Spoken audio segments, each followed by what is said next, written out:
Out of an entire classroom, one student happy box had only one thing inside: a paper crane. And that moment completely changed my view as a teacher. Let me ask you a question. Have you ever had a student who did everything right? Turned in every assignment, never caused a problem, never raised their voice? The kind of student every teacher says, I wish I had a whole classroom full of them. Now, what if that student was actually the one struggling the most and no one noticed? Today's episode is about a student who looked perfect on paper, like we do sometimes, but inside was quietly disconnected. A teacher friend of mine told me this story about one of her students. This student checked every teacher's box. Homework? Done. Grades? Great. Behavior? Never a problem. She wasn't loud. She wasn't disruptive. She wasn't failing. And sometimes those are the students we worry about the least, until one assignment. It changed everything. My friend gave her class a project, and it was called the Happy Box. Now, the idea, it was simple. Each student would decorate a small box and fill it with things that made them happy. Things like pictures, notes from friends, favorite memories, little items that reminded them of joy. It was supposed to be fun, lighthearted. Something that, helped the children reflect on what brings them joy. Now, most of the boxes, they were overflowing with photos, movie tickets, bracelets, little notes, big notes. But one box was almost empty. When my friend opened this student's box, she paused because inside was only one thing: a paper crane. No pictures, no notes, no memories. Just a carefully folded paper crane sitting in the middle of a box. At first, she thought maybe the student forgot the assignment. Maybe this student that I thought was all that in a bag of chips, maybe they're not. But something about it felt intentional. So she gently asked the student, about it, and that's when the truth came out. The student moved a lot, like a lot.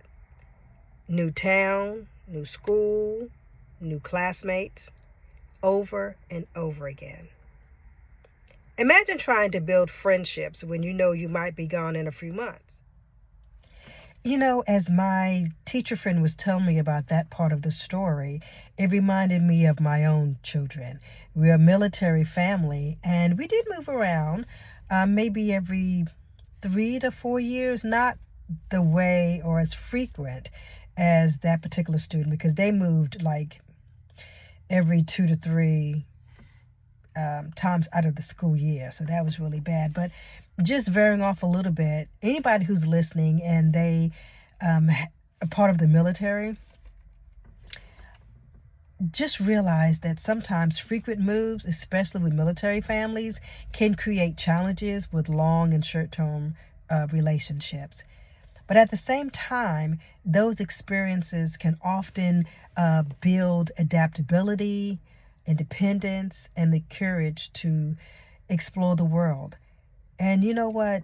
Thinking about that, both of those things can happen at the same time. We can have those same feelings, and they could both exist at the same time. I guess I'm a type of person that just look at the glasses half full instead of always half empty. So, but that's just a little side note. Now with the rest of the story. But anyway, getting back. So instead of the student connecting deeply, she learned something else. She learned how to stay quiet, how to stay invisible, how to not get too attached, because leaving hurts less when you were not fully connected in the first place. That paper crane that she had, she made it herself. because it was the only thing in her life that stayed with her wherever she went. I looked up the origami crane because I was like, well, I wonder, does it have a meaning? And the symbol, it symbolizes hope, healing, and peace. And I kind of smile within because I'm just like, it's amazing how that was a skill that she had, that she was able to make these paper cranes. But I don't think she realized the meaning behind it. So, yeah, I don't know. It just kind of struck me. And something else that stuck with me that my teacher friend said was, I thought that she was one of those easy students, but she was actually one of the loneliest ones. And it made her realize something that we all need to remember. Sometimes the students who don't ask for help need it the most. You know, the quiet ones. The ones who sit in the back of the rooms. Or they could be sitting in the front of the room as well, right in front of you. The ones who, they never complain. They may not be causing problems, but they might be carrying something that we just can't see. Now, you might be listening to this and thinking, well, you know what? I'm not a teacher. But the truth is, and the lesson behind this is, it's not just for educators. Classrooms are really just a small version of the world. Every day we interact with people who seem like they're doing just fine. The coworker who always shows up, they do their job. The neighbor who waves and smiles at you every day. The friend who always say, I'm good, when you ask, girl, how you doing? They go, I'm good. On the surface, everything looks okay. But sometimes, just like that student with the paper crane, there's a story we can't see. Life has a way of moving people around. Different cities, different jobs, different seasons and chapters of life. And along the way, some people learn how to protect themselves by staying a little distant, a little quiet, a little disconnected. Not because they want to, but because connection has been hard. Being connected to people and things and places, it's just been hard for them. And that's something teaching has changed in me. I see things a little different now, being a teacher for so long.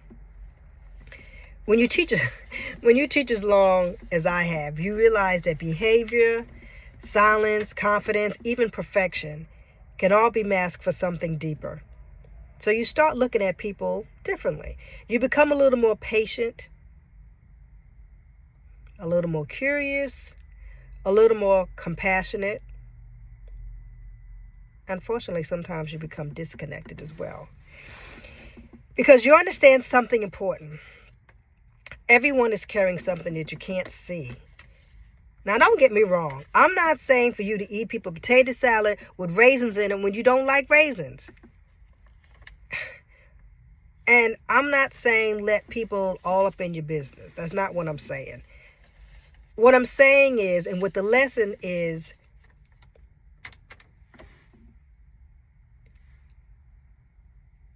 we need to start noticing each other. Take that extra moment to check in.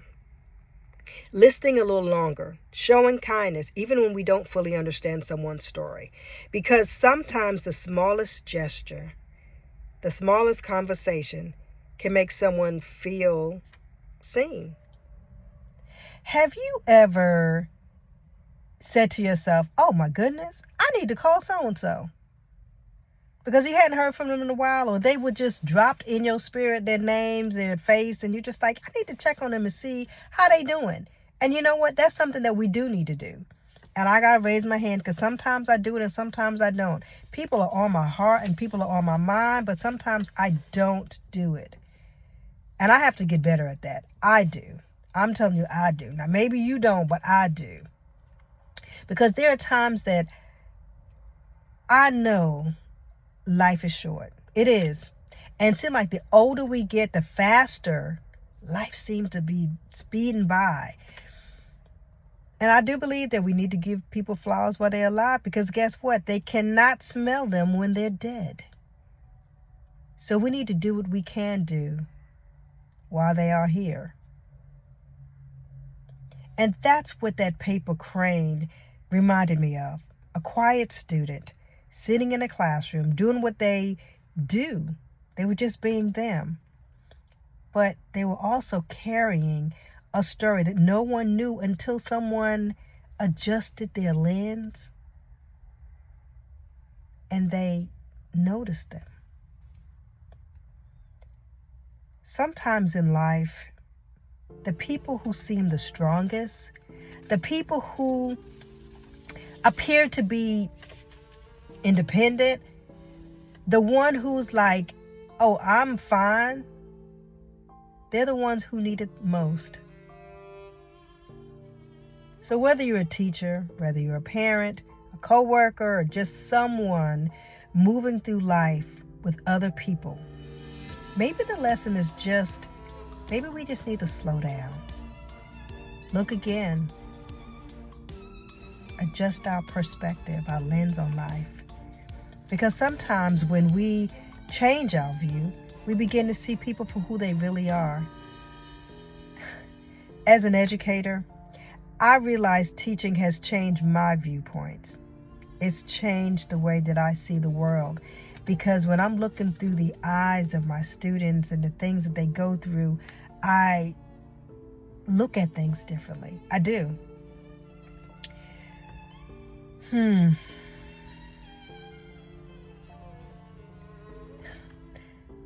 I am so blessed that every year another student hands me a new lens that I look through.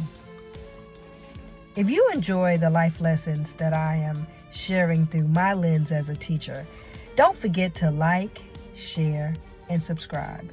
And as always, you know what time it is. It's time for me to get out of here. Until next time.